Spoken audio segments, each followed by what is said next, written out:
perverted religion. I say perverted religion. They have taken the religion of God and made it into a religion of their own. Almost in every modern cult and ism, you can see some of the things that he's striking out, striking at the false premises of religion. Brother Abe, we really appreciate the songs that you bring to us. Amen. Every song that you've picked out has a gospel message in it. We need more gospel music today. Amen. Gospel music. We need some of that. We need gospel music. And it talks about our Savior calling us. And the blessings of being a child of God. These are wonderful things. Now, Jesus is going to start talking about adultery now. Adultery. And the Jews, these Pharisees, Jesus was a terrible sinner as far as they were concerned. A terrible sinner. He would have been stoned according to their rules. He didn't meet their rules of morality. A Pharisee, when he walked into a city, if he went to the market with his wife, he would never speak to her in public. That was considered promiscuous. You like that idea, Brother Bill? No good to me. If they can't speak, they can't well, play. one thing about Bill, if you couldn't tell you what, she'd buy everything at the store. Well, if you didn't tell me what to do, it'd be okay. They could not speak to them. They were so overly religious and overly moral. Too much. Too moral. Too religious for Jesus. Because the law didn't tell them you couldn't speak to your wife in public. But what did they do? We're going to find out some of the things that the Pharisees did. How immoral they were. Okay? You heard that it was said, now remember Jesus keeps saying over and over again that it was said what? To the elders, to the ancient ones, to our fathers. Okay? Who said this? The prophets all the way from Noah and even Adam all the way this way. They had been taught some things. Thou shalt not commit adultery and all this. He says, you heard that you shall not commit adultery. Okay, you shall not commit fornication, adultery. Let me get my Greek out here so I can look at this also. At the same time.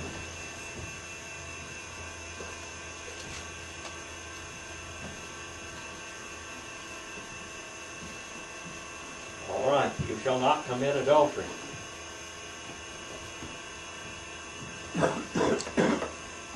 But I say to you, now this is much harder than their little saying that you can't talk to your wife in public. That's promiscuous. You can't do this or you can't do that. You can't walk on the grass on Saturday. You might sow seed.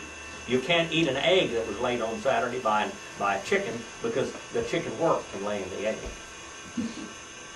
These are all ignorant. No, that's not in the law of Moses. Okay? He said, but I say to you that everyone who looks upon a woman to lust after her has committed adultery already with her already in his heart. And there was one Pharisee that didn't do this. He got them all. He got every one. What did he just say to them? You are a bunch of adulterers. Already. Didn't say you couldn't look at a woman in public or some other woman in public. Now what would they do? What were the Pharisees guilty of? Let's see what they were guilty of. All right? Now, you know when Jesus in John, the 4th chapter, when he talked to the woman at the well, all right? Even Jesus' own disciples were very, very offended by that. Because he spoke to a woman in public because they were so entrenched in this Phariseeism. We talk about hypocrites and Pharisees. Pharisees and hypocrites. Jesus, in several chapters in the Bible, he said, oh, you hypocrites, Pharisees, and scribes. He names them. They're the ones. Now he's condemning them right here before he ever gets there. He's condemning them on every point of their ungodly lives. Okay? Now he says, if your right eye causes you to stumble, tear it out and throw it to the ground. All right? From you. For it is better that one of your parts of your body perish than the whole body to be thrown into hell. Now he's gone beyond all of their rules. And he's looking at their black hearts. That's what he's doing. And if your right hand offends you, stumble, cut it off. Throw it from you. For it is better for you that one of the parts of your body perish than the whole body be thrown into hellfire. He's telling them that you are sinners. The Lord calls you with His Spirit, doesn't He? He calls you with His Spirit. Calls you. He condemns you of what? Sin. What sin is. Now, is He telling them what sin is? Mm-hmm. He's going beyond what they thought was sin now. And here's the Lord of glory. This is the King of the heaven and the earth right here talking to them. He's convicting them of sin, of what true righteousness is, and what else? Judgment to come. Is that what he talked about? Hellfire, judgment to come. Verse number 31. And he said, whoever divorces his wife, let him give her a certificate of dismissal. And it was said that whoever divorces his wife, give her a certificate of dismissal. Now if you go back in the Old Testament, Deuteronomy 24, and Deuteronomy 22, and Deuteronomy 25, these Pharisees, after they got tired of their wives, they started looking around. And they saw one that they liked better. And according to them, if your wife snored, if she had bad breath, if she didn't keep your house just exactly like you wanted to, if she didn't address you as master, or whatever, in the right way, they could get a writ of divorce from them. Maybe now, a lot of people divorce today. That law is still in effect. Today, I mean back then now, this is what they did. What they did was to condemn those wives. They condemned them.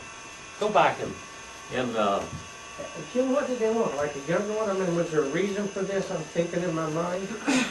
They wanted something new. Now, let me tell you this. These were a bunch of cheats and greedy people. And it goes on and tells you a little bit later how greedy they were. They loved money. Now, they could have had 4 or 5 wives if they wanted. That wasn't against the law. Okay? They could have had several wives. But when you have 5 wives, what happens? You have a great big grocery bill. You have to get a bigger house. Like one of them beehive houses in Utah, you know what I'm talking about? All right? Great big house, sprawling mansion, this wife's over here, this wife's over here, this wife's over here. They could have had that back then. But it would have cost them. But those tightwads, they would rather condemn their wives and get them a new one than to marry another wife. And that was permitted. I'm not saying it's right or wrong, period. But they could have done that. No natural. But they were too. They had no natural love. They had no natural love. They could keep the kids. They keep the kids of the marriage, but they condemn her. And that's what Jesus is. He's condemning these Pharisees. Okay? Go back to Deuteronomy 24 now. Deuteronomos. What does that mean? Second law. Second law.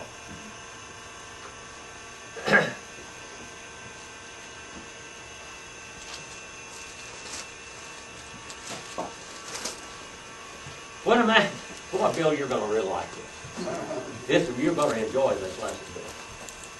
Okay? When a man takes a wife and marries her, it happens that he finds no favor in his eyes because he has found some indecency in her.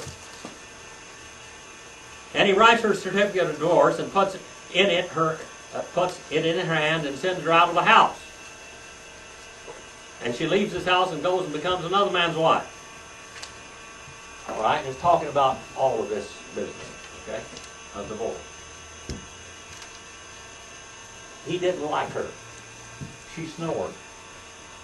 She didn't smell good. Something was wrong with her. He didn't like her. So he gets rid of her. All right? Now this is Moses' writing, isn't it? Moses wrote this. Yes, this is Moses. All right? Now why, Jesus is going to tell them why that he did this. We're going to go back to the New Testament. We're going to find out why the Old Testament said this. Okay? All right? Now, if she leaves his house and goes and become another man's wife, this poor woman's been thrown around. Okay? She's been cast from man to man. Okay? Now, if the latter husband turns against her and writes her a certificate of divorce, puts it in her hand, and sends her out of his house, or if the latter husband dies who took her to be his wife, here is the irrational ungodliness. This guy that marries her to begin with, he's got his eye on some other girl. Okay? So he gives her a divorce. And these are all legitimate divorces according to the law of Moses. Okay? These are legitimate divorces according to the law of Moses. They can divorce their wives like this. You know why? Because of the hardness of their hearts. We're going to find that in the New Testament. He allowed this.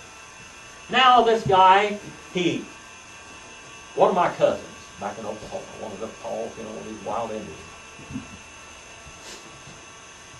he married this woman. His name was Sikkim. All right? He was a fighter. And he married this woman. And he would get drunk and go out to the dances and drink and go on and run around on her. And he'd come home and he'd just be brazen about it. He would just say, she said, where you been? He said, well, I've been out with so-and-so. With Myrna or whatever, Or Lila. And they get in a big argument and everything else. He'd go out and do this. Over and over again he did this. Finally, he started dating this one woman a lot. And she goes to, met my cousin Bill? Bill that came to the deal, my cousin. His grandfather was called Eichert. So this woman, Sickham's wife, goes to Eichert and asks him to go kill this woman. Because you know how these wild Indians are back there. They can shoot at people all the time. He said, why don't you go kill this woman for me? He said, well, I'll tell you what. He said, I'll go to the dance with you. I'll take the gun and you shoot her. I'm too old to be shooting people. He was about 80-something years old at that time. Well, she didn't show up. Anyway, he kept going out and seeing her and everything else. And he came home. And she said, where you been? And he said, I've been out with so-and-so. And she pulls a gun out and shoots him. Shoots him in the leg. Anyway, he divorces her. And he marries that other woman. Well, he stays with that other woman for a while and decides that he had it better at home before. So he divorces her and he marries the other wife that he'd been married to before. Because it was better, greener grass was really at home, not across the pasture, okay? Now this is the story that's here in the Bible.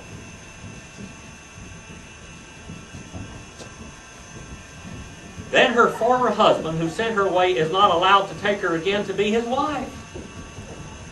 Because when he found out that the pastures were greener at home than they were over there, he had given her a divorce.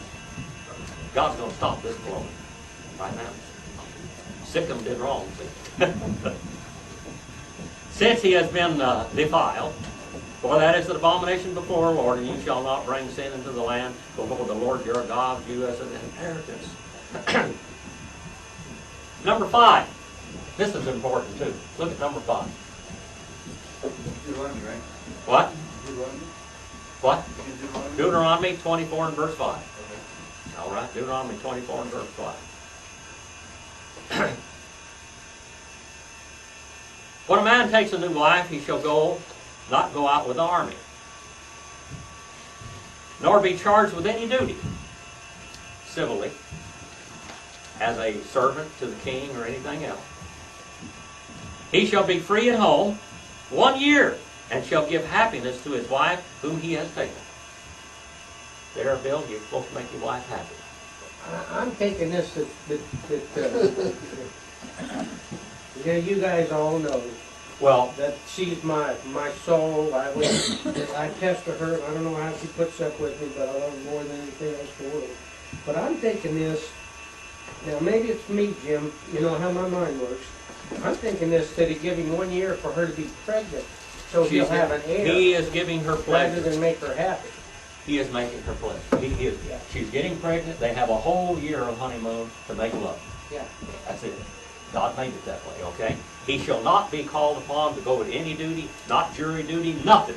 He's going to stay home with his wife, and he's going to have pleasure, and they're going to have children. Yeah, I okay? agree with that law. You like that one? I like that Oh, one. okay. 22. All right. Deuteronomy 22. Yeah, Deuteronomy 22 now. There was only one excuse for real divorce, as far as God was concerned, and if the partner was unfaithful. Okay, if the partner runs around on you and is unfaithful, that's you get a divorce. That's period. That's it. In the New Testament and in the Old. But in the Old Testament, it was a lot more severe. You got a divorce, all right, but you got an Italian style. You know what that means? Huh? You get somebody to kill her. You're free. All right. Let's go back here.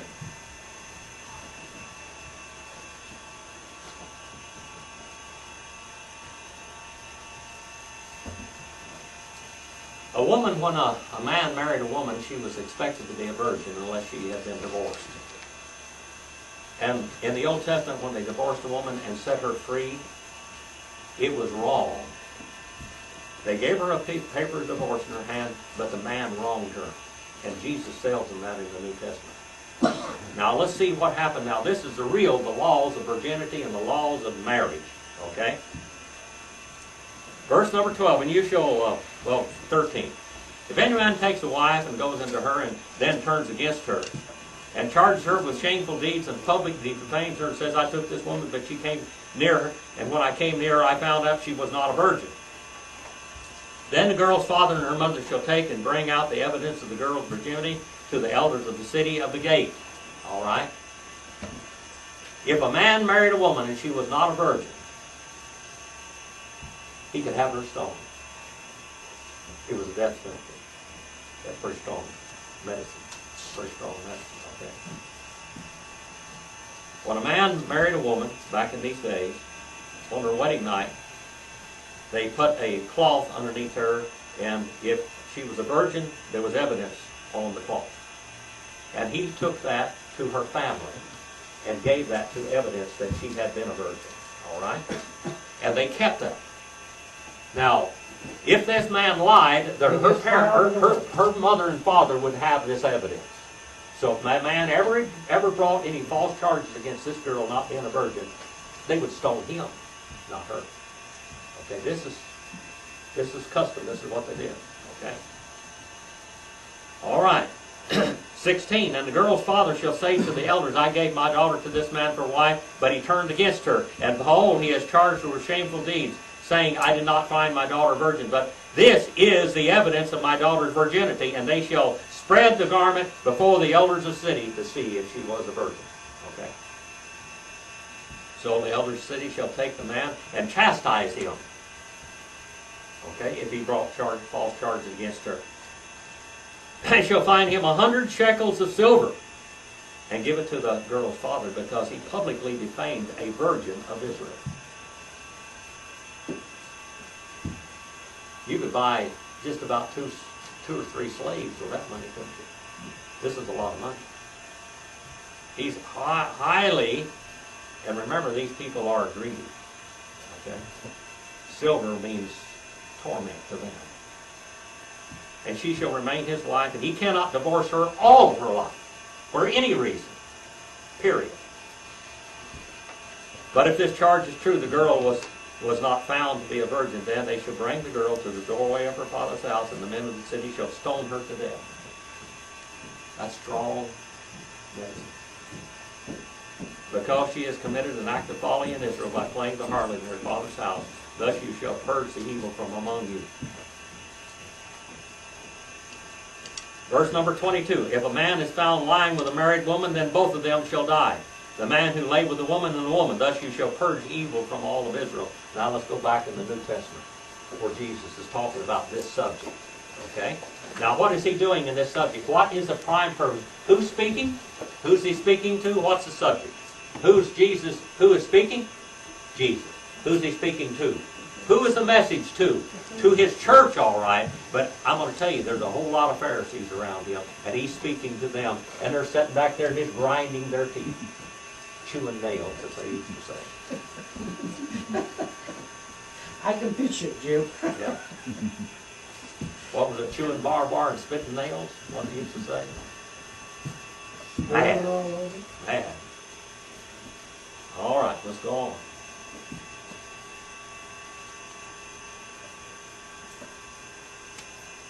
And it was said, whoever divorces his wife, let him get a divorce dismissal. But I say to you, now all these Pharisees, they were womanizers, so to speak, many of them. Many of them had divorced their wives for such reasons as, I don't like her, she didn't cook well, she snored, whatever. She just didn't please me. Okay? But I say to you that everyone who divorces his wife except for the cause of what? Unchastity. Adultery. Makes her commit adultery. And whoever marries a divorced woman commits adultery. All right? Pretty strong charges. This just upsetting her apple cart, Bill. Because they had been doing this all the time, and they considered themselves very, very righteous. Verse number 33. All right? Verse number 33.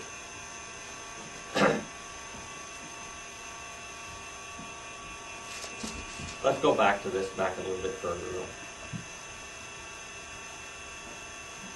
Back when they did this, they damned their spouses. They damned them. If they had any children by these spouses, they kept them. And they did not have Social Security. They didn't have welfare back in this time. Okay? A woman had to have children to support her when she was older. A woman had to have children to support her when she was older. If she didn't have a son to support her when she was old, guess what happened to her? She died. She starved to death. She starved to death. Remember the poor widow that Jesus gave such a great high lauding to, and there that gave 2 mites, the widow's mites, you know, that she gave 2 little half pennies, just like about 1 cent. It wouldn't hardly buy her anything, just a few crumbs of bread. But that was all she had, and she dropped it into the. And you have to remember, back then, Jesus, when he told about this woman, and this woman that had nobody to support her, maybe her children died and she didn't have any children. They had a great big, like a brass trumpet type container where they would throw their coins in when they walked into the temple area. And the Pharisees would throw large coins, and it would jingle all the way down. Real loud. Bing, ding, ding, ding, ding, ding, ding, ding. Look at me. The woman goes in there, and she drops her 2 little mites in there. And he said that woman gave more than all of the Pharisees, all of these rich men. Because she gave all that she had. Right? If you go back in the Old Testament, in Genesis, a parenthetical chapter, we looked at it before a little bit. We looked at it a little bit more. I was going to go on, but we're going to study this one a little bit more. Luke the 16th chapter. Luke chapter 16 in the New Testament. And then we're going to go back in the Old Testament in the parenthetical chapter in the book of Genesis. Luke 16, it talks about what? The rich man and Lazarus.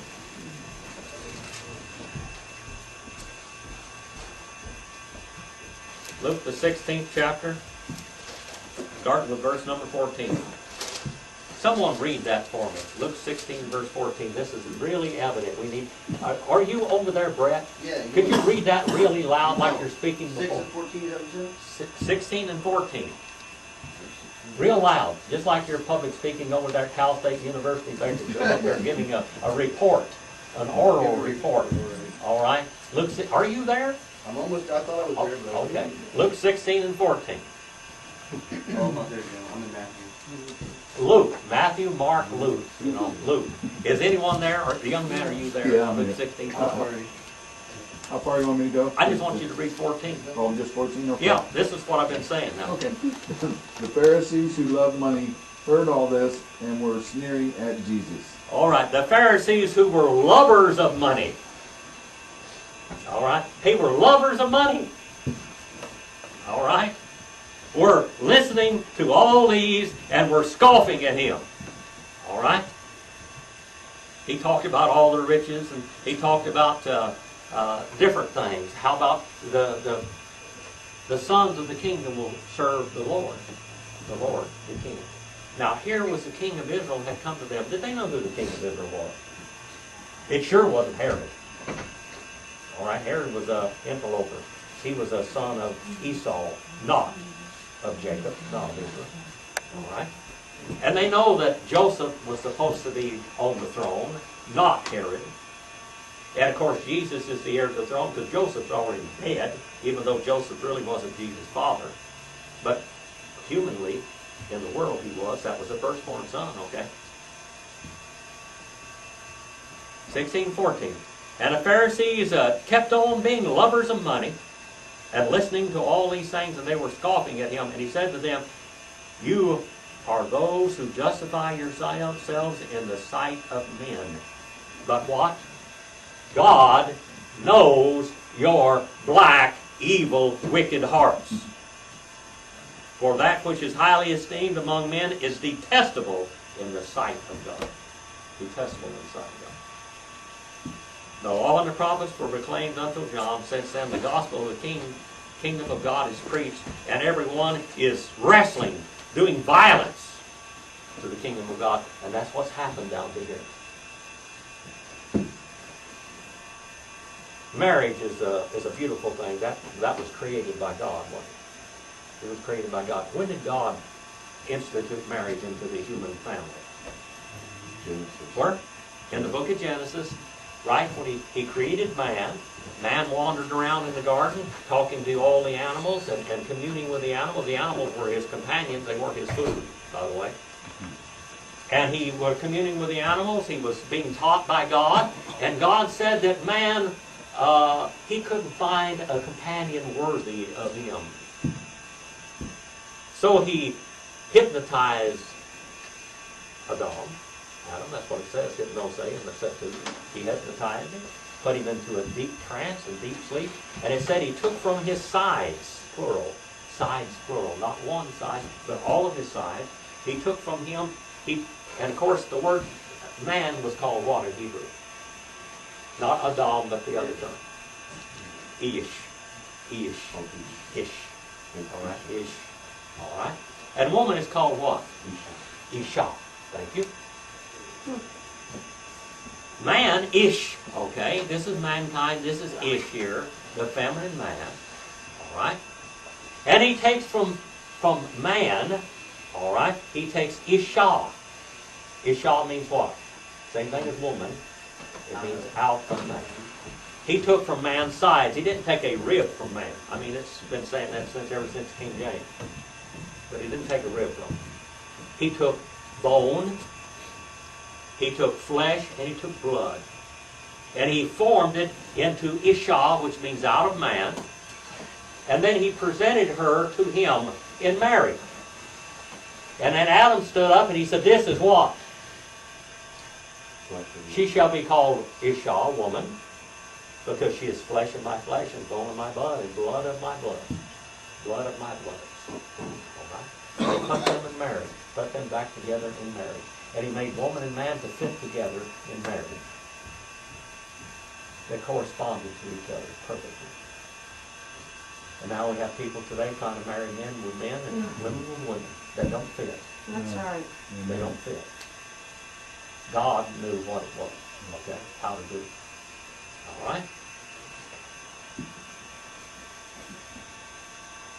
He said everyone's forcing his way into it. What happened in 1123 A.D. in false religion? What happened back there in 1123 A.D.? Anybody remember?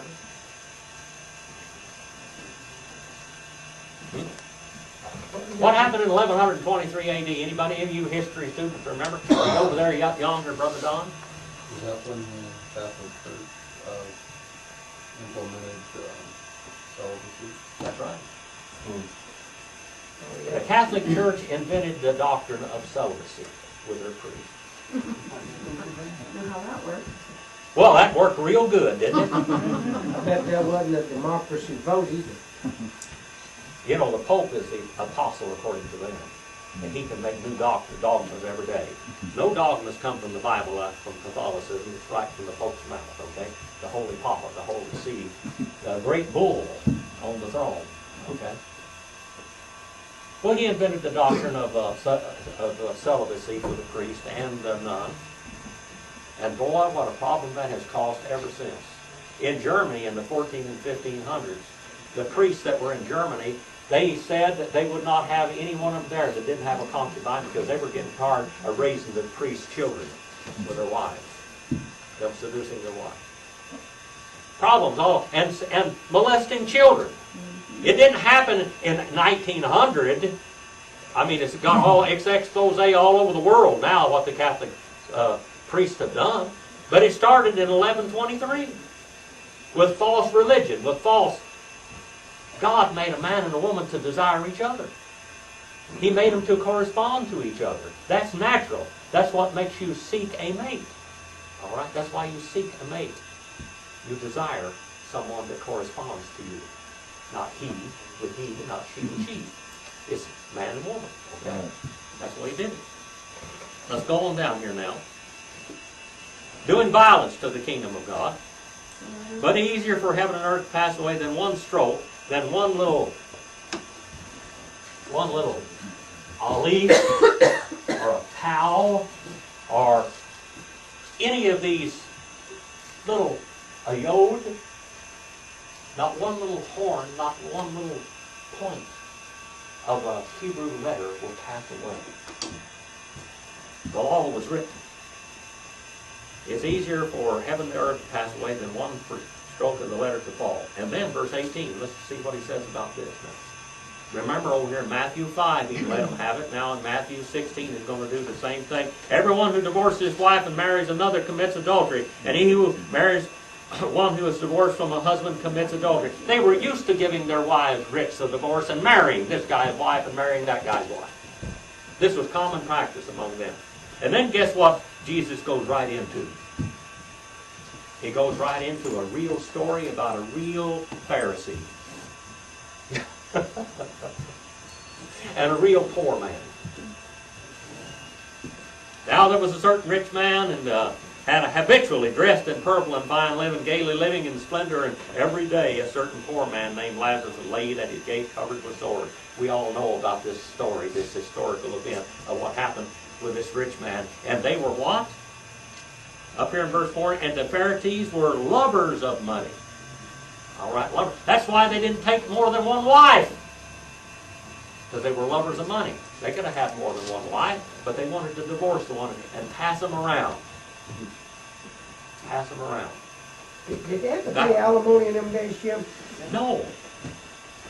No. They didn't pay alimony. You like that? Sounds good to me.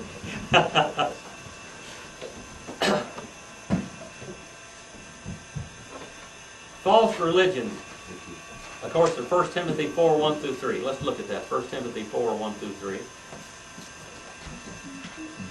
We're studying.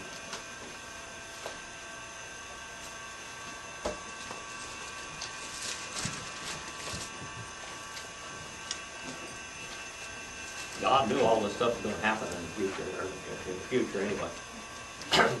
Matthew 4. About marriage. marriage. The Spirit of God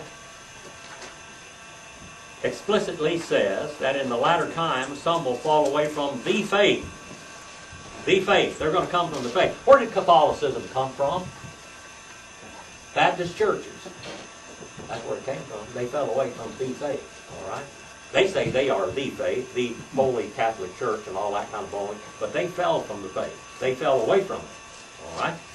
Paying attention to deceitful spirits and doctrines of what? What do you think that doctrine, where that doctrine 1123 come from?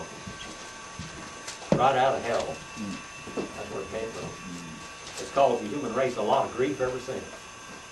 Because it goes against nature. That's why it goes against nature. By means of hypocrisy and liars and seared with their own conscience with a branding iron. They don't have any conscience. They can just do whatever they want to. Charles Hayes Russell, Joseph Smith, all of these great leaders that led people into damnation or by the millions and still are. Sear their conscience. Men forbid marriage and abstaining from certain foods. Sound like Seventh-day Adventure stuff. Today, the modern Judaizers. Okay? God has created to be gratefully shared by those who believe and know the truth. All right? False religion does all these things, doesn't it? Yeah. Well, does it or not? Yes, it does. Go back and to that little parenthetical chapter in Genesis number 38. Remember, we studied that over there a few years ago. Remember that one? Genesis 38. Genesis 38, that little parenthetical chapter. Unusual chapter. Why in the world did God put this in the Bible? Weird things. You know, God does some unusual things just to show the nature of man. And we're talking about the nature of man right here. We're talking about the nature of man and his lust. Genesis, that's the first book in the Bible, Brother Brad. Bought a sheep. I always think Job is. Sorry. Bought a sheep. Just the first one put in there. Yeah, all right, that's the first book, okay? Let's look at this little parenthetical. It doesn't mean anything. You know what a parenthesis is? When I get up here and start speaking, and I start speaking parenthetically, I go off into some illustration, you know? That's parenthetically speaking. That's what this chapter is, a parenthetical chapter. It means it doesn't belong there. God just pulled it out of a real event and stuck it in here for a reason for it that we can now understand today. Okay? Now we find out that Joseph has been sold into Egypt. All right? Joseph has been sold into Egypt. He's down there, and his brothers have done violence to Joseph and done violence to Jacob. Just think about old Jacob for a while. Jacob was that man lived a miserable life, didn't he? Just think about poor Jacob. All of his life, he was in trouble. All of his life, he was running from somebody. Somebody was trying to kill him. Either his brother or somebody, or his son turning against him. He went over there and made a conversion of a whole town in Canaan. All right, he converted a whole town. He had a girl. Remember what that girl's name was? Dinah. Remember her? One of those Canaanite boys fell in love with Dinah. He took her and did like the Canaanites do. He just grabbed her and made love to her. Now, that didn't happen among the Jew boys. I mean, they were very upset about this. But the guy loved her. He was in love with her. This man was earnestly in love with this girl. And the boys, Jacob's son, he was known as Israel by then. Jacob's son says, now we cannot give our daughter to you because she is a Hebrew. And we are God's people, and you are uncircumcised. And we cannot give her to you. And they said, all right, what do you want of us? Just tell us. We will serve your God. We will do anything you say. But my son wants that girl as his wife. She's his wife now, according to our customs. What do I do? Because she was living with him. He had taken her in. He had kidnapped her, so to speak. But he wanted her as his wife. Evidently, the girl was happy. And they said, name your price and double it and triple it and quadruple it. Whatever you want. We want the girl. My son is in love with her. His heart pants for her. That's love. That's love. That's what we call love today. This is one of the love stories in the Bible, people. This is a love story. His heart pants for her. He loves her. He's got to be with her. Just name your price. Name whatever you want. They said, okay, you have to become Jews. You have to all be circumcised. And then so much this and so much that. And they said, okay. So, the whole city where they lived, this Shechem, this whole city where they lived, they went to the judges in the city, in the gate of the city, and they said, hey, my son wants to marry this girl, but we have to adopt Judaism if we do this. We have to adopt Judaism. We have to become spiritual Jews. We have to become proselytes. Now, will you do this? Because they're going to be part of our family now. Everything we have will be theirs, and everything they have will be ours. They'll be part of our family. We can give their daughters to us, and we'll be Jews, spiritual Jews. And so all the men in the city said, it's okay. Let's do this. So they all got circumcised, and 3 days after their circumcised, when they were really sore and couldn't put on their clothes and go out and fight or anything, those boys of Leah went in there and killed every man and raped and pillaged the whole place. They had just been converted to Judaism, and they killed them all, murdered them all. Boy, Jacob said, oh, man, oh, what a mess.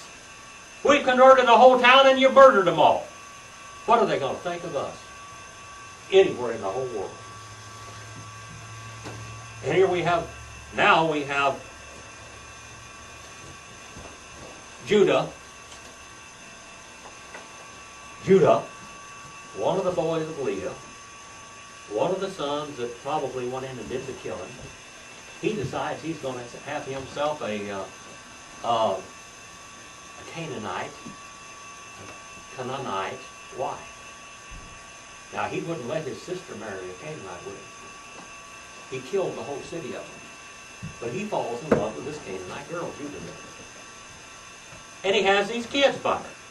And these kids now are half Jew and half Canaanite, aren't they? Okay? They're half Jew and half Canaanite. Now, if they marry another Canaanite, there will be how much Canaanite? Come on, split it You again. know, say If these children marry another Canaanite, how much? They're not going to have much Jew blood in them, are they? There'll only be 1/4. There'll only be 1/4. There'll be 3/4 Canaanite. All right.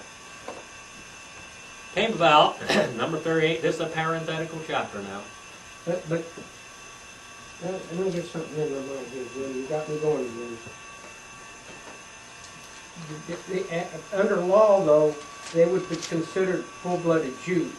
Oh, yes. Yeah, because They would be considered full-blooded Jews, but actually they'd have been 3/4 because you Canaanite. can't even, according to the Jewish custom, the woman, The woman is what passes over. the past, so you wouldn't have any full-blooded Jews. Well, no, but really they'd be 3/4 Canaanite, wouldn't they? Yeah, Now let's see I what mean, you could God. call them, but Let's see under what law, God does to purify this line Yeah. just a little bit. Okay, let's watch God. It would be like us, even though whatever nationality are, we're still Christians, Yeah. so they'd still be considered Jews. Yeah. Okay, my mind's clear. All right. Chapter 38, the parenthetical chapter. And it came about at that time that Judah departed from his brothers and visited a certain Adulamite, whose name was Hira. And Judah saw there a daughter of a certain Canaanite. Now this is it. Okay. So he just acts like a Canaanite. He goes in there, and what happened to his sister? What did the Canaanite do to his sister? Here we go. There you go. He just grabbed a hold of her and made love to her and said, this is my wife. You know? No dowry, anything yet. He just did it first. You know, just. All right. Now, Judah goes in there and he does the same thing. And Judah saw there a daughter of a certain Canaanite whose name was Shua. And he took her and went into her. In other words, he had the act of marriage is what happened here, okay? So she conceived and bore a son and named him what? All right? All right? Which means watcher. Some people say it means iniquity, or enmity, that is. But it means watcher. It means to watch out, to be a spy, to look around. In Greek, it is the name Gregory. Spy? That means to watch, to look. Okay, watcher.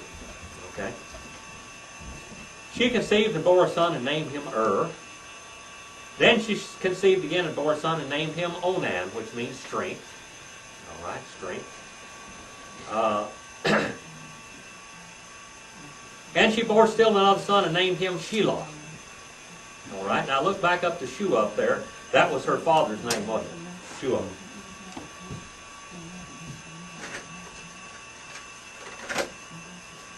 You'll have to realize that these languages are all sister languages. What does Shelah, Shua, and all those names mean? It come from what? A word which means peace and agreement. Shalom. Which means an agreement. That's what shalom means. It means an agreement or peace. Okay? And he had made, paid for a dowry and had made, and this man by the name of Peace, and he names his third child, basically, he names after him after his grandpa. All right?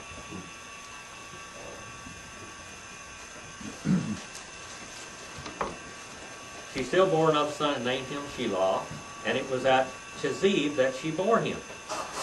Now Judah took a wife for his firstborn. Her name was what? Tamar. There was a lot of Tamars in the Bible. What does the word Tamar mean? What's Tamar mean? Brother Brett, do you remember that? I don't. Anybody remember what Tamar means? It means palm. Palm. Palm tree. It means, no, palm tree. Palm tree. Palm tree is a sign of wealth and beauty in the Middle East. Palm out here in the old days in the San Joaquin Valley here, if you were going to go to some estate, it was lined with palm trees. Every place you see a line of palm trees, that was a place where there's some president or senator or some big shot, old man or somebody. Like Beverly Hills? Huh? Beverly Hills? Yeah. All lined with palm trees. Palm meant a sign of wealth. It meant a sign of beauty, okay? And also, the palm trees over there, the date palms dates are worth their weight in gold at that time. Olive oil and dates, okay? That very precious commodity. Her name was Palm Tree, or beautiful. Tamar, stately, beautiful and tall and slender. Okay, that's her name. But was Judah's firstborn, and was evil in the sight of Jehovah. And Jehovah took his life. He was evil. The word evil is ra. Evil. Evil in the sight of Jehovah. Well, this is a Canaanite boy. I don't know what kind of a Canaanite gestures or whatever he took and made himself evil, but he was evil. And the Lord killed him. But remember, these children, now Tamar may have been, we don't know what she was, whether she was Jewish or whether she was Canaanite, but maybe they think she was Canaanite. Now, if these children would have been Canaanite, if they would have been children, they would have been of one of the tribes of Israel, and they would have been three-quarter Canaanite, wouldn't they? Okay? So God stopped this right here. He stopped this guy in his tracks. And then Judah said to Onan, "Go into your brother's wife and perform your duty as a brother-in-law to her and raise up offspring to you for your brother." Okay?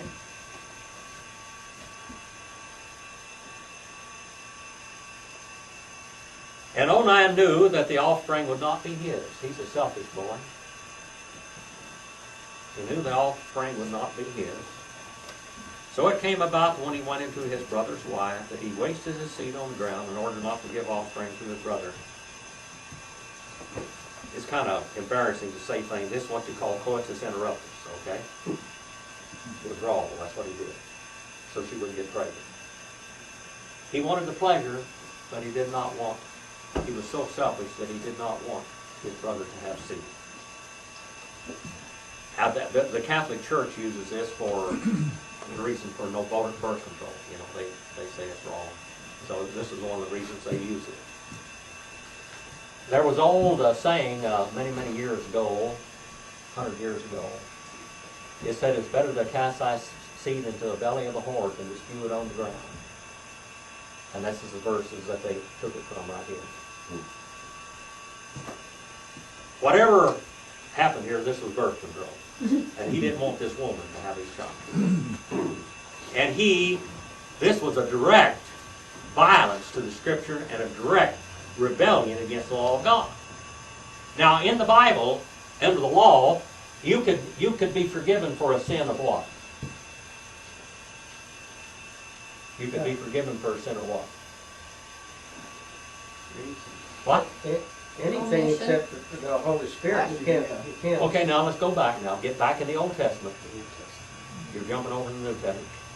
A man in the Old Testament could be forgiven for a sin of what? Omission. Omission or what? Ignorance. Ignorance. Did he ignorantly sin here? No. He intentionally sinned. And this was a sin against God because this was a command that he was to do this.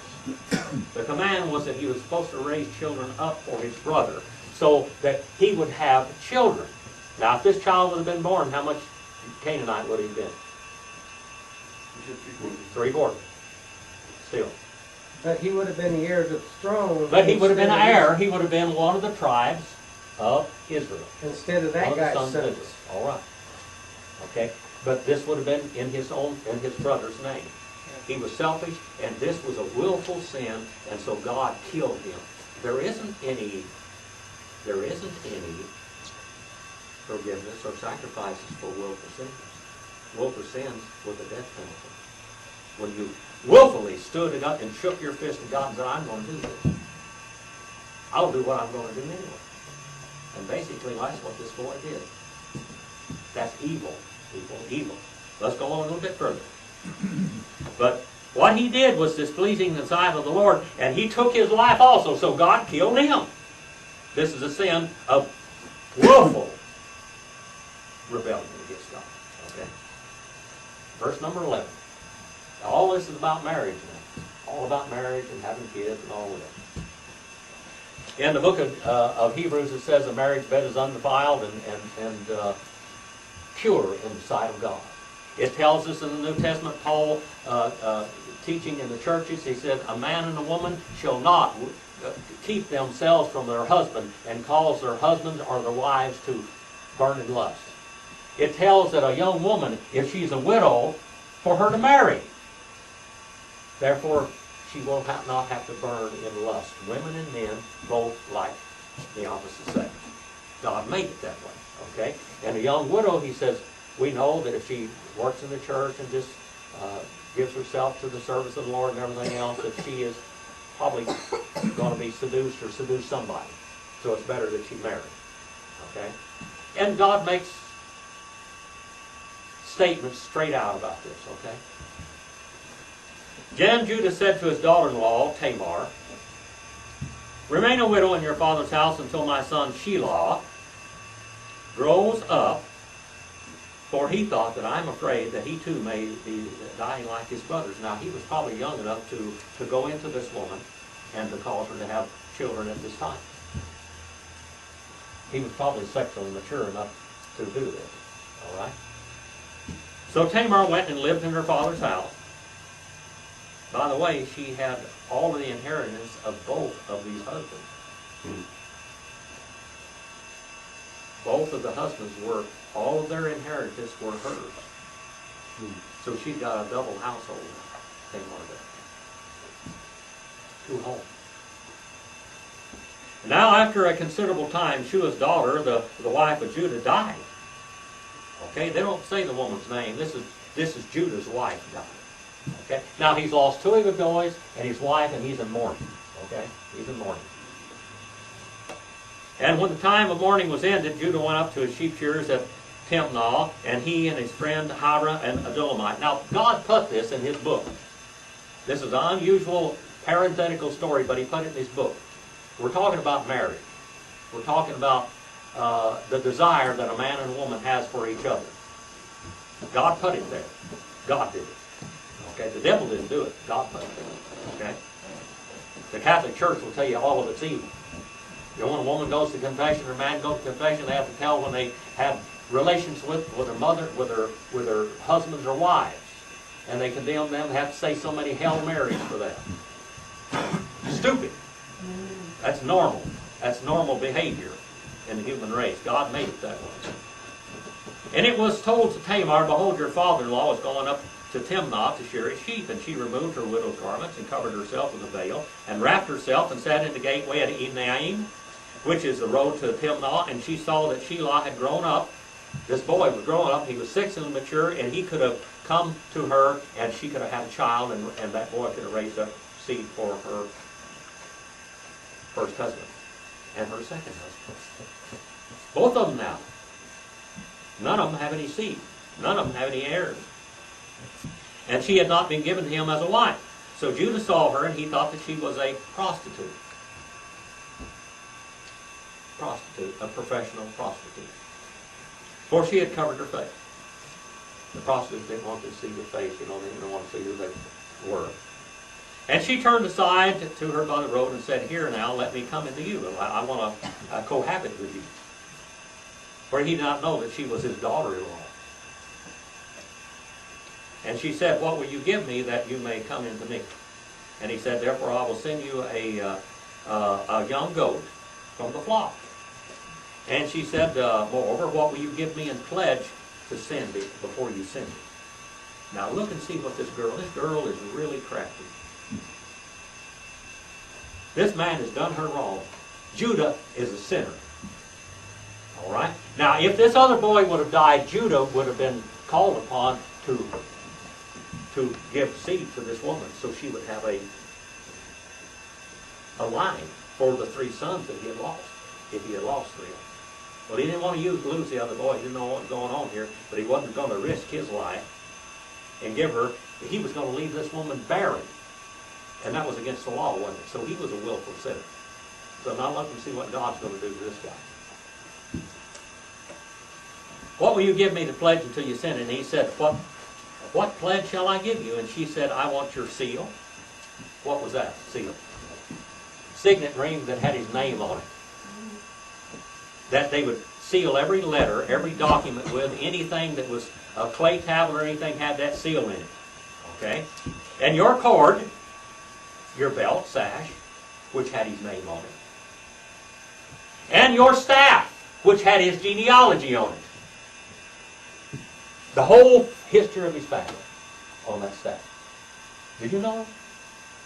This is all she had him nailed, didn't she? She knew exactly who he was and the whole lineage of his family. This is it. In your hand. And so he gave it to her and went into her, and she conceived by him. Now she can only conceive, but she was going to have twins. God really blessed this. I mean, you see this? This man, this is what should have happened. Seed should have been raised up for her husband. She literally married them, and he was going to leave her off. We're talking about this in the New Testament. A Pharisee would have let her die childless and starve to death. And not only that, but they would have no children to make up the tribes of Israel. You look later on and find out where this comes from. We wouldn't have had Jesus if it hadn't been for this. Did you know that? This is where Jesus came through, right here. This is where Jesus came from. This is the lineage of the Messiah. Then she arose and departed, and removed her veil and put on her widow's garment.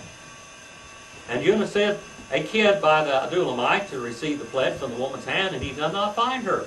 And he asked the men of her place, saying, where is the temple prostitute who was by the road in Enaim? But they said, there is no temple prostitute there. So he turned to Judah and said, I did not find her. And furthermore, the men of the place said, there has been no temple prostitute here at all. Judah said, let her keep them, lest we become a laughingstock. After all, I sent the kid, and I've taken care of my part of the bargain. Number 24.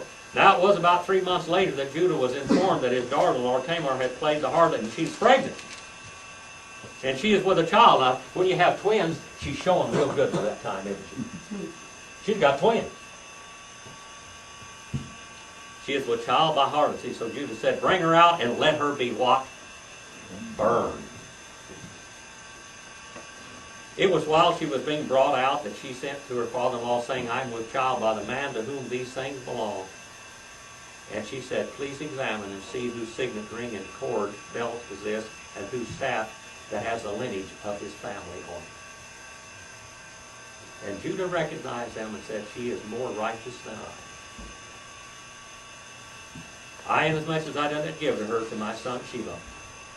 And he did not have a relationship with her anymore. She was not a lustful woman. She was not a prostitute. She was a woman that got married and was going to have no children. And she was married into the covenanted people of God. And God took care of her. Now, her children were maybe half Canaanite, maybe the full-blood Jew. But this is the lineage. Now, look and see who it is. It came about at this time she was giving birth, that behold, there were twins in her room. Moreover, it took place that she was giving birth. And one put his hand out, and then wife took and tied a scarlet thread on his hand, saying, this one came out first. And it came about, as he drew back his hand, behold, his brother came out and said, what a breach you have made for yourself. So he was named what? Perez. You go by in the New Testament, in Matthew 1 and Luke 3, and you're going to find out that the lineage of Jesus came through this child. And after his brother came out, who had a scarlet thread on his hand, and his name was Zerah. Perez means split. Perez is also the term in the days of Peleg, God divided the earth. Peleg means divided. And the word Pharisee means divided or set apart, or split also. And the other child was named Zerah, which means what? Young man. In Hebrew, Zerah. Seed. Seed. He was a seed. All right, seed. Zerah.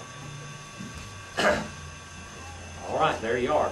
You can go into Luke, the 4th chapter, and Matthew 1 and 3, and Luke 3, 33, and you can see what happened with that. God created marriage. The world has perverted it. The world has messed up divorce. The world has turned marriage upside down, but God still has rules in his book for it. And God made marriage, and God created marriage, while man was still in a state of innocence. And the marriage bed is undefiled in the sight of God. That's God's way. That's God's gift to man. Bill, Joanne is a gift of God. Oh, bless it. That's right, a gift. A gift of God. That's a gift.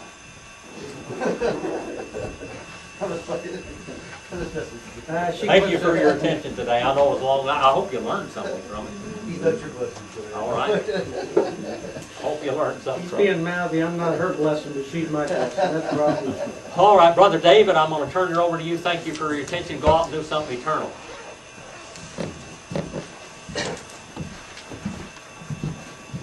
Oh, he did. Just for everybody, we have an announcement. You guys want to bring some margarine or instant potatoes for Thanksgiving, for giving away, people who don't have money to buy it this year, I guess.